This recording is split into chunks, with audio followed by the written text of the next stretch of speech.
Sorry about that. My phone cut off.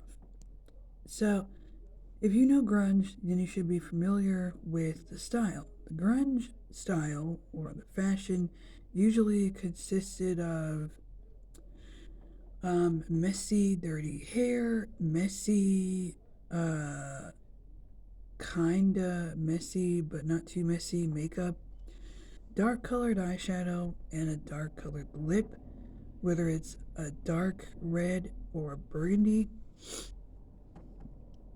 Um, Distressed or torn like ripped jeans, uh, black Converse shoes or boots. Um,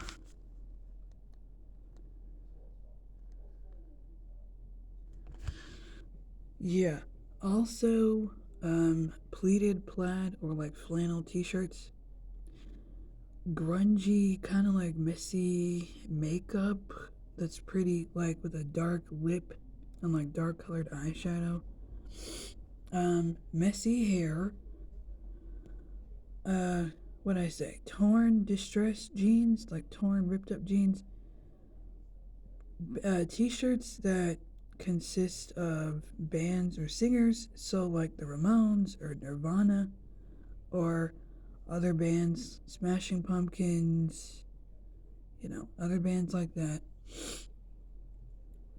Now, keep in mind, this didn't become popular until the 90s and it started in the 80s in Seattle, Washington.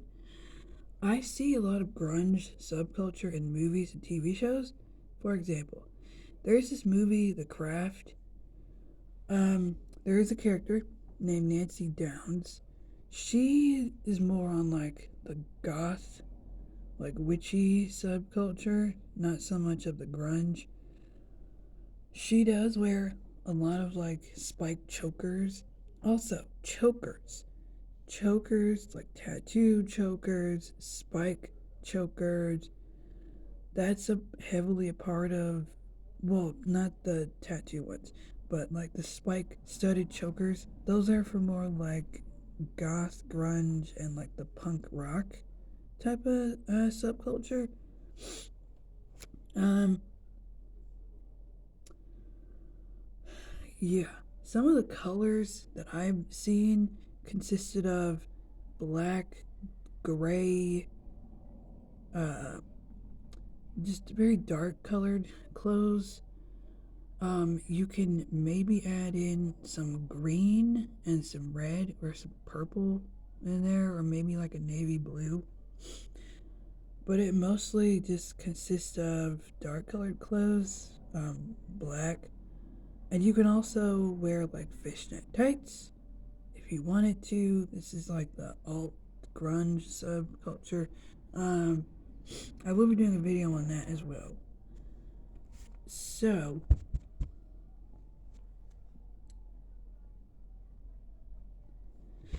yeah, guys.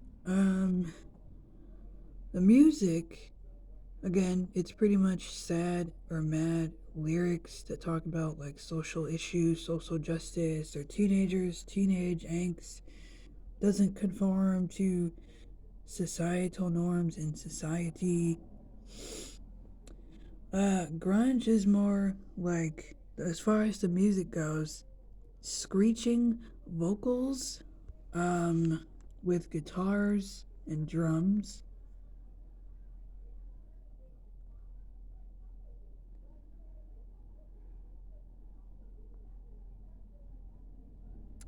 And it does talk about like relationships, like most of the songs, like relationship songs, and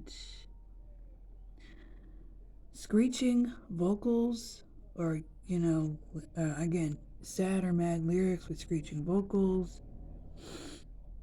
Um, there are guitars that play in a low key,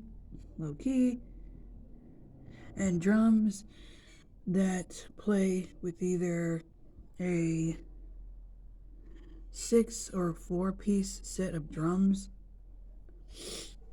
Um, Again, I hope this is accurate. This is just my research. This is just what I've done to, describe this video. Yeah. So this is part 2 of the grunge subculture. I think next time I'm gonna talk about like the grunge aesthetic or like the fashion. So that'll be nice. That'll be good. As you guys know, I love that subculture. I love the 90s. Like, the 90s to me was the best decade. But every decade had their own issues. And their own problems. But nonetheless, I love the 90s. I was born in 97. So, how I learned about it was through like early 2000s subculture. So I want to say it was like a continuation of the 90s, or at least I remembered it was to be. But yeah, let me know if you remember any of this when you were a teenager or an adult in the 90s. If you were a 90s kid, early 2000s kid like me. And I'll see you guys in the next video. The next video, yeah, can't wait. I'm going to talk about the fashion and the aesthetic of grunge. Makeup, clothing, hair, you know. I did talk about it a little bit in this video, but I want to go into more depth. I'll see you guys in the next video, and treat each other like human beings because we are. Treat them with respect and kindness, and if not, I'll punch you in the face. Later.